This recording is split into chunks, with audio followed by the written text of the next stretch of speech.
اگر دیکھا جائے تو پیارے آقا دو عالم علیہ السلام نے اپنی اولاد کی قربانی دے کر امت کی بخشش کے لیے شفاعت مانگی، اور جاتے ہوئے بھی ذمہ داری لگا گئے کہ پھر بعد میں انہی کے کندھوں پر ہی بار رہے کہ انہوں نے شریعت اور قرآن کو اسی طرح سے آگے پہنچانا ہے۔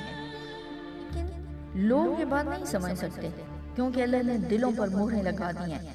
وہ صرف کلمہ، نماز یا روزہ سمجھ سکتے ہیں، لیکن ان کو بھی احساس سے آری، ان کی پہنچ اندر خانے تک نہیں ہوتی۔ ساری امت اندر خانے تک نہیں پہنچ سکتی۔ جیسے کہ اگر آپ کے گھر کوئی آئے تو ہر کوئی آپ کے کمرے تک تو نہیں جاتا نا، بیڈ روم میں تو نہیں آتا۔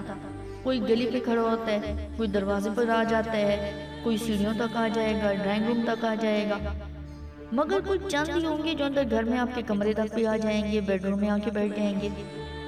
اب یہ جو ہے نا، یہ بھی اندر خانے کی باتیں ہیں، اور یہ وہی سمجھ سکتے ہیں جس پر اندر خانے رہنے والوں کی نظر ہو، ورنہ سمجھ ہی نہیں آتی۔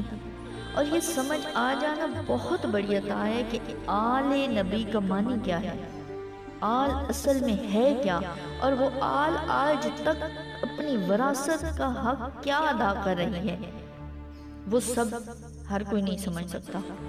لوگ آل پاک اور آل پاک کی قربانی کو نہیں سمجھ سکتے۔ افسوس، امت یہ سمجھ ہی نہیں سکی کہ پیارے آقا دو عالم علیہ السلام نے اپنی آل پاک کے ذمہ کیا لگا دیا تھا، وہ کیا کر گئے، اور آج تک انہی کی آل میں سے آنے والے اولیاء کرام کیا کیا کرتے جا رہے ہیں امت کی بھلائی، بہتری اور ان کی نجات کی راہ آسان کرنے کے لیے۔